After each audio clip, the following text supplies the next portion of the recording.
Abramos nuestras Biblias en el capítulo número 10 del Evangelio de Mateo, comenzando en el verso 24. Mateo 10, capítulo 24. ¿Me acompañan a la lectura?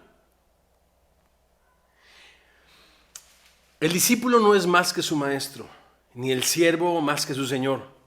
Bástele al discípulo ser como su maestro y al siervo como su señor. Si al padre de familia llamaron Belcebú, ¿cuánto más a los de su casa? Oramos. Señor precioso, gracias por tu preciosa palabra, Señor, por esta transformación en nuestra manera de pensar y de vivir que, Señor, tu palabra hace en nuestros corazones. Ya lo prometiste en el Salmo 23 que transformarías, Señor, o confortarías nuestra alma, Señor, guiándonos a estos delicados pastos y agua cristalina de tu preciosa palabra.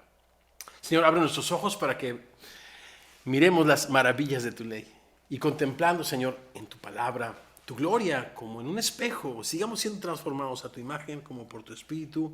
Y eso es lo que pedimos todos los semillosos, quien decimos, así sea. Amén y amén. Estamos a la mitad del segundo de los 5 sermones que registra Mateo en su evangelio. Donde se describe la dificilísima tarea a la que Jesús ha enviado a sus apóstoles, así como el entrenamiento correspondiente para llevar dicha tarea a cabo. Pero, ¿cómo podrían llevar a cabo esta tarea siendo perseguidos, siendo rechazados, siendo aborrecidos? ¿No son estas circunstancias aquellas que desanimarían a cualquier tipo de persona que está muy emocionada, espontánea quizá, y que ha tomado la decisión de seguir a Jesucristo? Seguir a Jesucristo no es una virtud, como ya lo aprendimos en los capítulos 5, 6 y 7 de Mateo, en el llamado Sermón del Monte.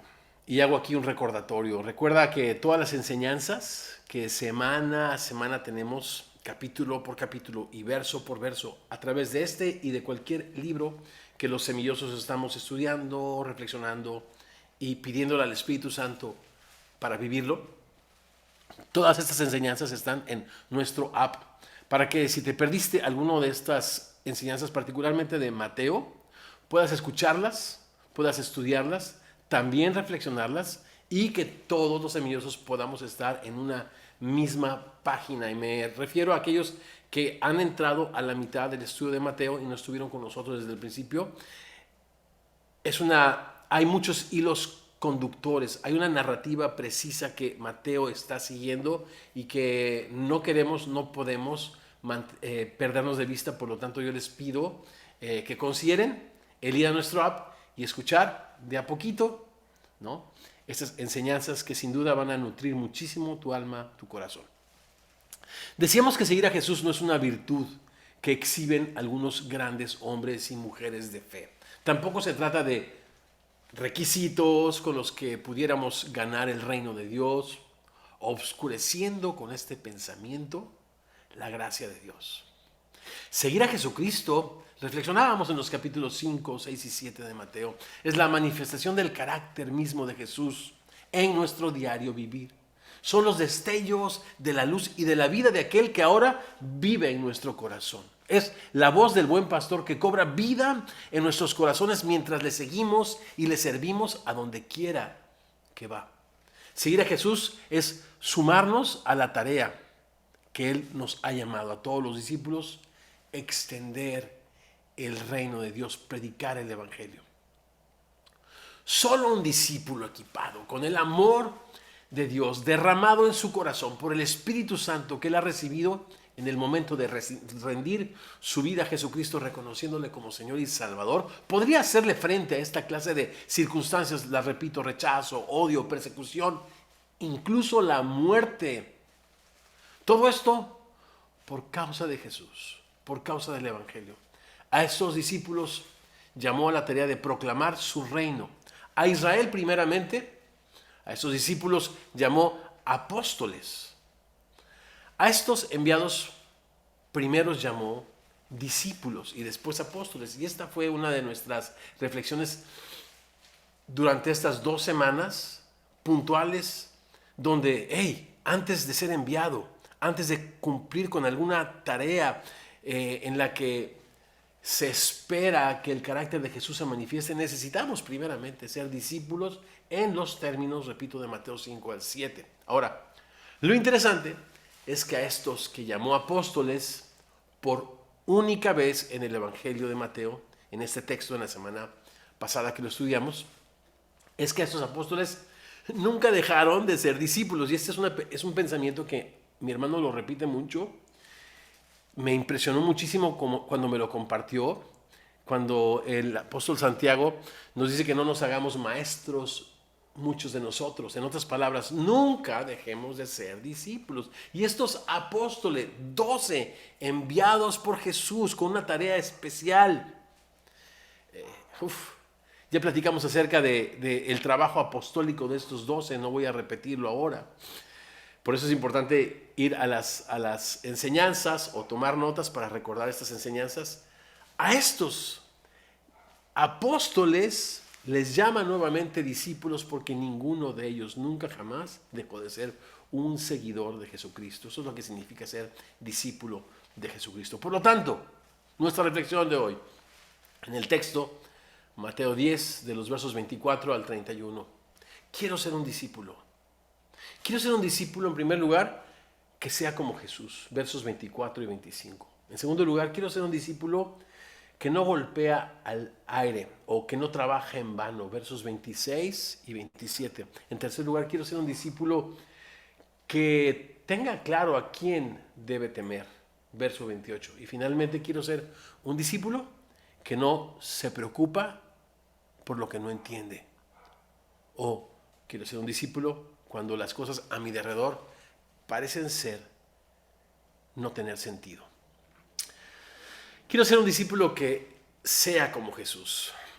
Permítanme y acompáñenme a la lectura nuevamente de los versos 24 y 25. El discípulo no es más que su maestro, ni el siervo es más que su señor. Bástele al discípulo ser como su maestro y al siervo como su señor. Si al padre de familia llamaron Belcebú, ¿cuánto más a los de su casa? Ojalá, de verdad, lo digo de todo corazón, me fuese dado ser como Jesús. Ojalá nos fuese dado ser como Jesús. Ojalá. De hecho, la Biblia enseña en Romanos 8:29 que hemos sido escogidos y predestinados para ser hechos conforme a la imagen de Cristo. Ese es el propósito de la vida cristiana, que la imagen con la que fuimos creados y que fue distorsionada por el pecado sea restaurada en nuestras vidas. La imagen de su Hijo Jesucristo es el discipulado cristiano. Nuestra meta, Jesús, nuestro maestro, nuestra esperanza. Bástele al discípulo ser como su maestro. ¿Cómo es nuestro maestro? Esa es la primera pregunta. Bástele ser como, pero ¿cómo es nuestro maestro? Bueno, nuestro maestro nos dijo: lleven mi yugo sobre ustedes y aprendan de mí, que soy manso y humilde de corazón, y encontrarán descanso para su alma. Eso está en Mateo 11:29. Manso y humilde como un cordero, quien cuando se encontró ante Pilato, enmudeció por amor y no abrió su boca. Como Jesús, somos enviados también por Él como ovejas, lo mencionábamos la semana anterior, en medio de lobos. Por lo que necesitamos, como nuestro maestro, manso y humilde, aprender a ser mansos y humildes a la voz de nuestro buen pastor, que también su vida dio por nosotros.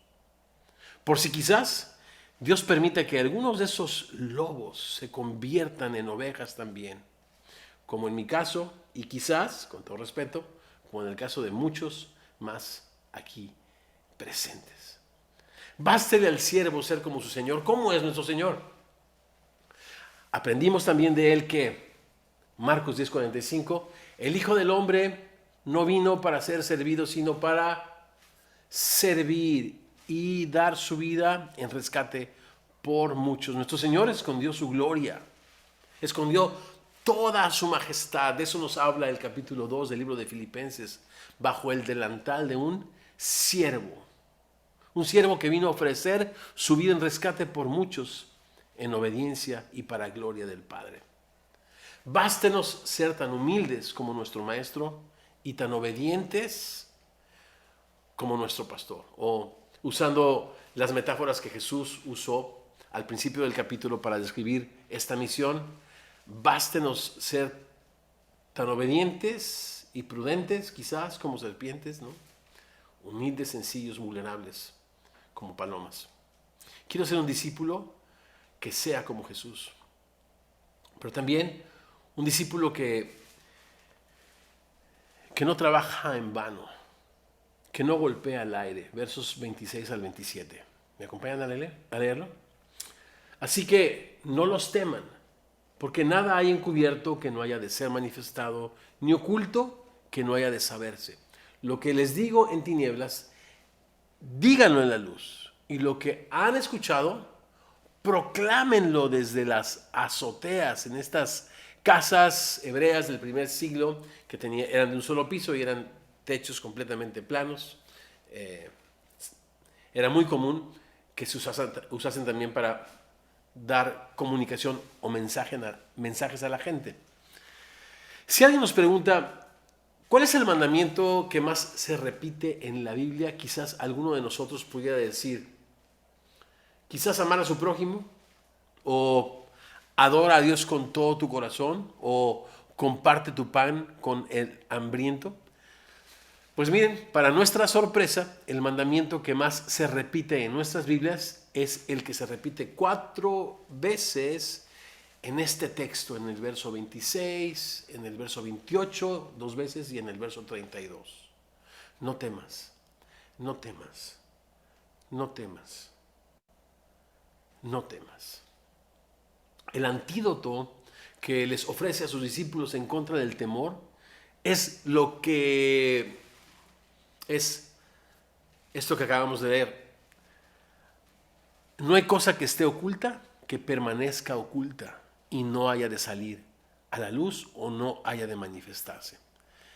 Ahora, si este es el antídoto para el temor, en lo personal creo que esto me daría un poquito más de ansiedad o miedo, ¿no lo creen? Que los pensamientos más ocultos, tuyos y míos, aquellos que Dios conoce algún día, hayan de descubrirse. Podríamos leer estos versos de múltiples formas, muchísimas, pero otra vez, recuerden que la regla o el método o el rey de los métodos para interpretar es el contexto. Así que, ¿qué dice el contexto? Considerando lo serio, pues, y lo trascendente de la misión, es a lo que Jesús se está refiriendo, a esta misión a la que Jesús está enviando a sus discípulos, un día el Evangelio será claro para todos. Jesús será revelado conforme al Evangelio y todo ojo le verá. ¿Cuántos pasajes puedes pensar que hablan de este maravilloso hecho cuando toda rodilla se doble delante de él y toda lengua le confiese? En ese entonces todo el mundo comprenderá la relevancia, la importancia y el sentido de urgencia del Evangelio de Jesucristo. El mundo entenderá por qué era una prioridad para ti tus estudios bíblicos, la conexión a las 5 de la tarde, hora de California, tu célula, el discipularte, servirle. Tu familia entenderá por qué decidiste casarte con una persona temerosa de Dios. O, a lo mejor, más vale solo que mal acompañado. No. Ese día cuando sus discípulos recibamos su recompensa y escuchen de los labios de su Salvador. Escuchemos. ¿Listos? Bien, buen siervo fiel. En lo poco fuiste fiel, en lo mucho te pondré. Entra pues en el gozo de tu Señor. Ese día en el que sus discípulos comprueben que no corrieron en vano, ni en vano ofrendaron su tiempo, sus recursos, su vida, que nunca fue en vano su trabajo. Entenderán pues que todo lo que hacemos en el Señor para su gloria tiene trascendencia eterna. Quiero ser un discípulo que sea como Jesús, que tenga la certeza que su trabajo en el Señor y cualquier esfuerzo para servirle no sea en vano. Pero también quiero ser un discípulo que tenga claro a quién debemos de temer. Verso 28. Y no teman a los que matan el cuerpo, mas el alma no pueden matar. Teman más bien a aquel que puede destruir el alma y el cuerpo en el infierno. Este mandato al que hacíamos referencia tan particular en la Biblia, en los labios del Señor, parece sonar un poco paradójico. Por un lado les dice a sus discípulos que les perseguirán, les aborrecerán y los matarán. Y por otro lado les dice, no teman. ¿Cómo no se puede temer en circunstancias como esta? A simple vista parecería ambiguo, por lo que el Señor, después de darles las razones que mencionamos en el verso anterior, en este verso 28, les da y nos da perspectiva. No teman. Lo único que ellos pueden hacer es matarlos. Nada más. Después de matarles, no podrán hacerles ya más nada. Ahora bien, después de la muerte, hay una cita que todos tenemos para comparecer ante el juez del universo, que está listo para juzgar a los vivos y a los muertos conforme al Evangelio de Jesucristo. Dice el libro de Hebreos, capítulo 9, verso 27, y de la manera que está establecido para todos los seres humanos, que mueran una sola vez, por cualquier causa, por cualquier razón que el soberano Rey del universo determine. Pero después de esto, hay un juicio. Y el apóstol Juan nos dice que en ese juicio, el que tiene al Hijo tendrá la vida, pero el que rehúsa confiar en el Hijo no verá la vida, sino que la ira del juez estará sobre él. Es importante recordar que la santidad de Dios es un fuego que purifica a sus discípulos, pero también que consume a sus adversarios, tal y como lo pueden observar en esta imagen que el Señor nos da en relación a un valle llamado el Valle de Ginón. Y es en la palabra Jena. ¿Ya la vieron allí? La palabra Jena. Muy bien. Aquí hace referencia a ese lugar. Ginón o Valle de Ginón. Un lugar a las afueras del muro de Jerusalén donde los paganos ofrecían sacrificios humanos y que con el tiempo se convirtió en el basurero de la ciudad. Un basurero cuyo fuego nunca se apagaba y donde la llama no moría. Jesús usa ese lugar, ese basurero en el Valle de Ginón, como un ejemplo para describir lo horrendo de la muerte que por la eternidad sufrirán las almas de los hombres endurecidos en contra de Dios, que rechazaron el evangelio de la gracia de Dios. Esa situación tan terrible es la que debemos evitar, tanto con la predicación del evangelio como con nuestra perseverancia, como evidencia de una fe verdadera. Yo no estoy diciendo que nuestra perseverancia nos va a hacer salvos, porque somos salvos por gracia, pero sí será una evidencia de una fe verdadera. Y eso es a lo que Jesús se refiere. No quiero ser un religioso, sino un discípulo que sea como su maestro, humilde y sencillo, que sea como su Señor, un siervo que da su vida por la causa de Cristo, que no trabaja en vano y que no golpea el aire, y también que sabe a quien le merece la honra, el honor y el respeto y el temor. Y en último lugar, quiero ser un discípulo que no se preocupa cuando no entiende lo que sucede a su alrededor o cuando lo que pasa a mi alrededor, al parecer, no tiene sentido. Verso 29, vamos. ¿No se venden dos pajarillos por un cuarto? Con todo, ni uno de ellos cae a tierra sin vuestro Padre, pues aún vuestros cabellos están todos contados. Así que no teman, más valen ustedes que muchos pajarillos. Este pajarillo al que se refiere el Señor era aquel que comían los pobres en Israel, ya que cada uno de ellos costaba la 16ª parte del salario por un día de trabajo, aproximadamente. Una criatura de muy poco valor, muy pequeña y aún así cuidada, por la soberanía, el poder y la bondad de nuestro Dios. Aquel Dios grande y poderoso que puede hacer grandes cosas, es también muy grande y muy bueno para cuidar de las cosas que pudieras pensar tú que son menores y que son muy pequeñas. Ay, no distraigas al maestro, está muy ocupado.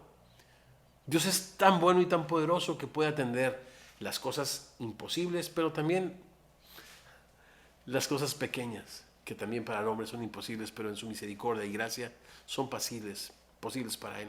Por lo tanto, nunca dudes en poner en sus amorosas manos tanto las cosas grandes que te agobian como las que aparentemente parecieran insignificantes. Decía mi pastor cuando yo era un jovencito que él iba a su guardarropa y le preguntaba al Señor: ¿qué camisa quieres que nos pongamos, Señor? Tengo la azul, no había todavía camisas rosas.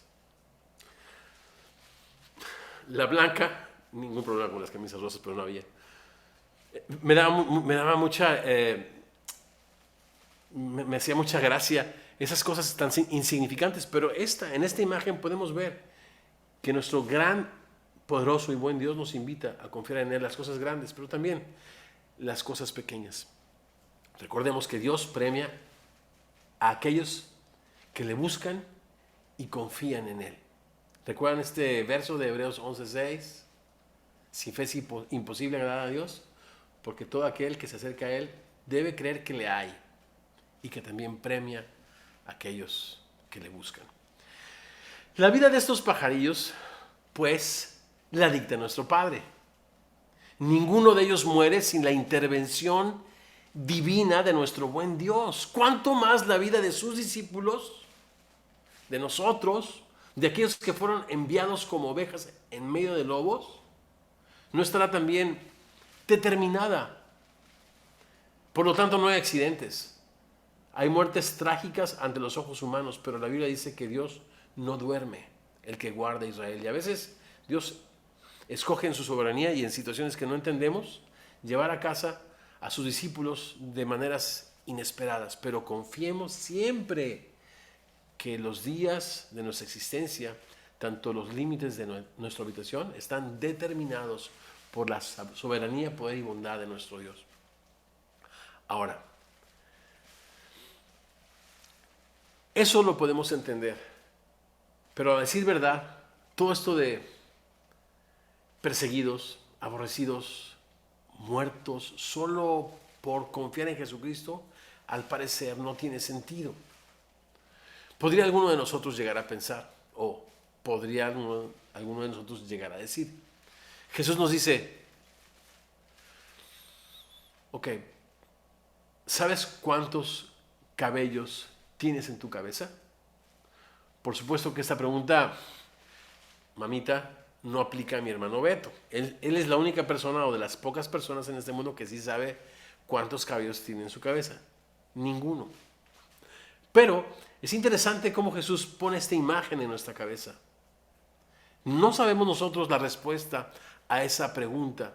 Y es que en el libro de Isaías, capítulo 55, verso 8 y 9 nos dice: mis pensamientos no son sus pensamientos, mis caminos no son sus caminos, dijo el Señor. Como más altos son los cielos que la tierra, así mis caminos más altos que sus caminos y mis pensamientos más altos que sus pensamientos. Este fue justamente, familia, el dilema del santo Job. ¿Por qué las cosas malas le suceden a las gentes buenas? Buscó por todos los medios, en todas partes, la manera de conseguir respuesta a esta pregunta, pero todo lo que encontró después de demasiada investigación fue mucho orgullo en su corazón y mucha necedad también, tanto en él como en sus amigos. Porque para empezar, no hay personas buenas. Bueno solo hay uno y ese es Dios. En segundo lugar, encontró que Dios es un Dios bueno, que es un Dios poderoso, digno de toda nuestra fe, digno de toda nuestra confianza, el que no escatimó ni aun a su propio Hijo, sino que lo entregó por todos nosotros, ¿cómo no nos dará juntamente con Él todas las cosas? Hay cosas que no entendemos, pero eso, según la enseñanza de Jesús, no nos debe evitar que podamos confiar en este Dios que se ha revelado en Jesucristo, que se ha manifestado en nosotros como crucificado por nuestros pecados. Nos ha mostrado con toda claridad que Dios nos ama, y eso sí podemos recibirlo. Ni siquiera el amor de Dios podemos entenderlo, pero sí podemos recibirlo, confiar en Él, experimentarlo y transmitirlo. ¿Les parece que oremos? Hay muchas cosas que no entendemos, Señor, a nuestro alrededor.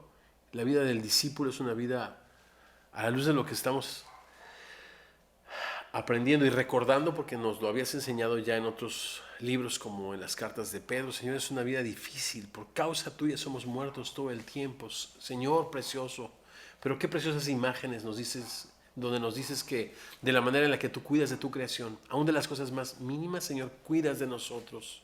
Nuestros días están contados, y cuando no entendemos las cosas, Señor, el día que pudiésemos temer, ese día en ti confiamos, Señor precioso, porque dice tu palabra que todas las cosas que acontecen a los que amamos a Dios nos ayudan a bien. ¿Quién es aquel que ama a Dios? Aquel que ha recibido su amor, que ha recibido la gracia, el amor de Jesucristo, el perdón de sus pecados, al arrepentirse de ellos y confiar de todo corazón en el Salvador. ¿Lo has hecho? Déjame guiarte en una sencilla oración. Dile a Jesús: Señor Jesús, entiendo que soy pecador, que lo que me ha separado todo ese tiempo de ti y de mi Creador es el pecado, pero que viniste, Señor, a cerrar la brecha al derramar tu sangre por mí. Te hago el Rey y Señor de mi vida. Y Señor, quiero ser tu discípulo, quiero seguirte, quiero manifestar este carácter manso y humilde, Señor, de un siervo, y aprender a vivir para ti, Señor.